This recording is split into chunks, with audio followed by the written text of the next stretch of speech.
पुण्यवंत व्हावे गीता सज्जनाचे नावे हे माझी वाचन महालाभुकासाठी विश्रांतीचा ठाव पायी संताची आभाव हे माझी वाचा तुझी महालाभुकासाठी तुका म्हणे पापे जाती संताची आजबे हे माझी वाचा तुझी महालाभुकासाठी महायोग तुझे तटेडी मरथ्याव वरम पुंडरीकाय दातुमुनिते समागत्य तिष्ठन्तमानंद कंदम परब्रह्मलिंगम भजे पांडुरंगम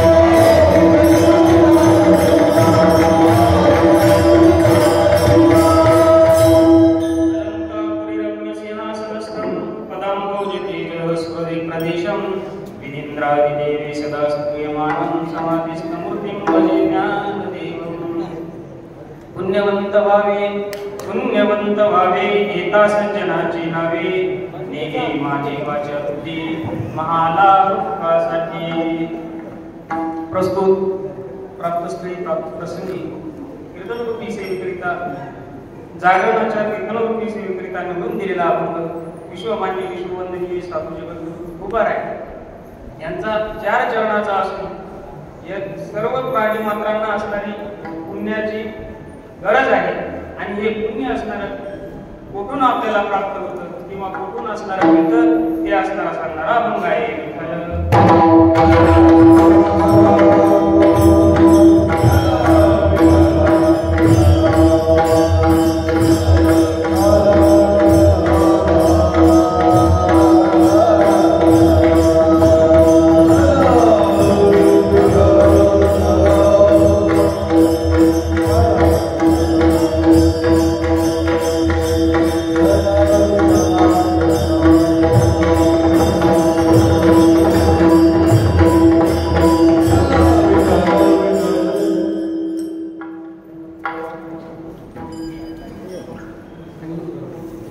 आजचा या अभंगामध्ये आपल्याला पुण्याची सर्वांना गरज आहे पण पुण्य असणारं कोण्या ठिकाणाहून प्राप्त होतं किंवा कुठून असणारं मिळतं हे असणारं जीवाला माहीत नसल्यामुळे संतांनी असणारं ते आवर्जून आपल्याला सांगितलेलं आहे कारण संतांचे जे अवतार आहेत ते असणारे आपल्या या जीवाला काही समजत नाही कारण आपण आलोत कुठून आपल्याला जायचे कुठं आणि आपला तिथपर्यंत जाणारा प्रवास आपण या माया संसाररूपी मायेमध्ये असणारे गुंतून राहिलो आणि आपल्याला असणारा आपला जिथं जायचे ज्या ठिकाणी आपला मुक्काम आहे ते आपल्याला असणारं माहीत नाही पण साधू संतांनी केलं काय त्यांनी अवतार जे धारण केला आहे ते आपल्या जीवाला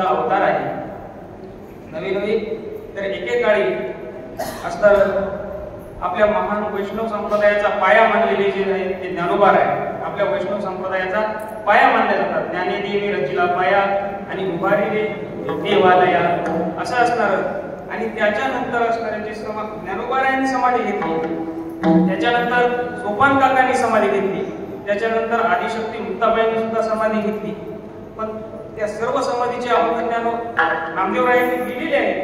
पण असणारं ज्या वेळेस निवृत्तीनाथ महाराज असणारी समाधी घेतात, त्याच्यानंतर असणारे नामदेवराय म्हणतात की गेले दिगंबर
किंवा वैराग्याच्या गोष्टी ऐकल्या त्या कानी आता ऐसे कोणी कोणी नाही. त्यावेळेस असणारे देव नामदेवरायाच्या जवळच होते.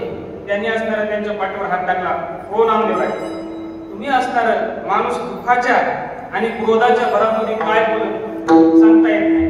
कारण दुःख झालेला असल्यावर माणसाला कोणालाही काही सांगू शकतो आणि क्रोध आल्याच्या नंतर तो क्रोध अनावर झाला तर असणार जे तोंडातून शब्द निघतील ते असणार बोलून जाते. त्यावेळेला नामदेवरायाला देवाने सावध केलं. नामदेवराय, तुम्ही म्हणाले की आता ऐशी कोणी होणे नाही, पण हे असणार तसं नाही. हे समाधीमध्ये तुम्हाला वाटत असतील यांनी समाधी घेतली, पण समाधीमध्ये असणारा असते शांत बसणारे नाही. ते पुन्हा असणारे अवताराला येते. पुन्हा या जीवाला तारण्यासाठी त्यांचे अवतार होते. कारण आतापर्यंत साधू संतांनी अनेक अवतार घेतले. मग त्याच्यानंतर 4 ते 5 वर्षाचा मध्ये कालखंड पडला आणि त्याच्यानंतर आपल्या नाथ महाराजांचा जन्म झाला आणि त्यांनी जनार्दन एकनाथ खांब दिला आणि मग त्यांनी असणारे आपल्या वारकरी संप्रदायाला पुष्टी देण्याचं काम केलं, मजबूती देण्याचं काम केलं आणि खांब दिला म्हणजे भागवत ग्रंथ असणारा निर्माण केलेला आहे.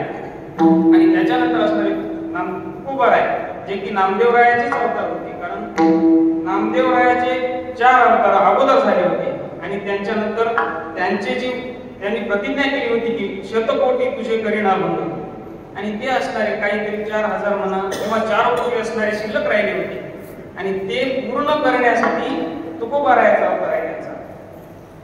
तुकोबारायांनी असणारे ते 4 कोटी अभंग लिहून पूर्ण केले, पण आपल्यापर्यंत असणारे जवळपास 4.5 ते 4.5 हजाराचा अभंग आपल्यापर्यंत आलेले आहे.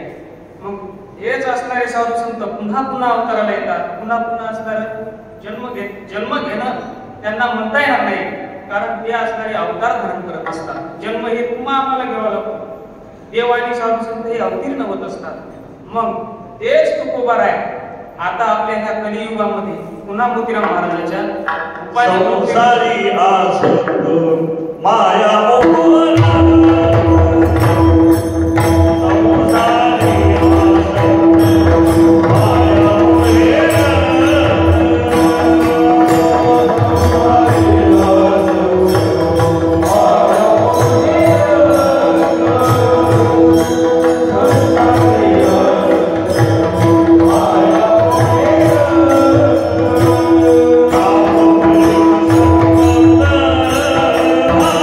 Hare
आणि आपल्यासारखं जड मूळ असणारा आपल्यासारख्यांचा उद्धार करण्यासाठी या संतांना अवतार घ्यावे लागतात। मग असणारा आता मोतीराम महाराज हे तुकाराम महाराजांचे अवतार आहेत। कशावरून म्हणायचं ठरलं तर आता संतांची ह्याच्यामध्ये फार मोठे असणारे आपले जे परभणीचे वेदांत केसरी ज्यांना म्हटले जातं ते असणारे रंगनाथ महाराज गुरुजी त्यांनी असणारे त्यांची जेव्हा आषाढी वारीला कीर्तन होती म्हणजे प्रवचन राहायचे त्यांचे आणि त्यांच्या प्रवचनाला असणारे काशीहून म्हणा वृंदावनातून इतर असणाऱ्या मोठ्या मोठ्या धर्माच्या ठिकाणाहून संत येत होते त्यांचे प्रवचन ऐकायला।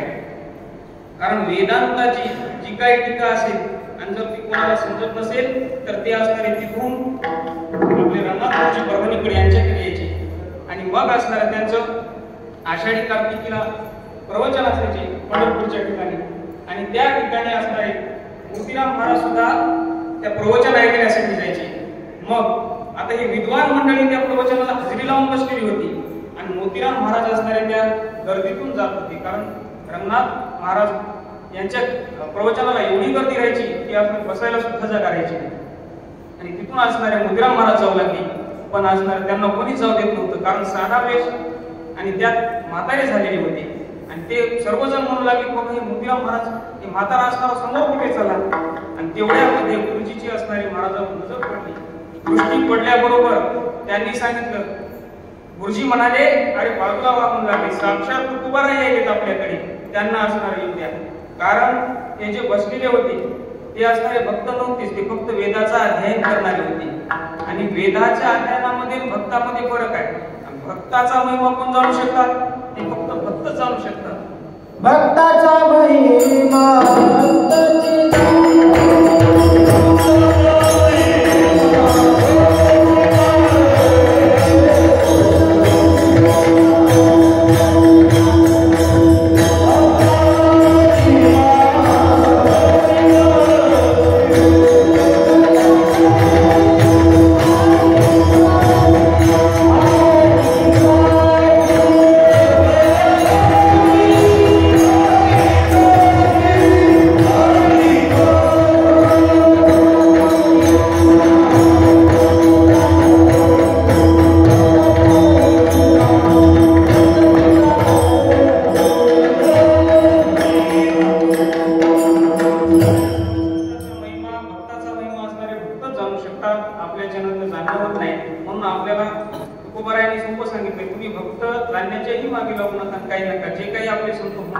त्यांचं असणारं नामस्मरण करा त्याच्यानं पुण्य आहे।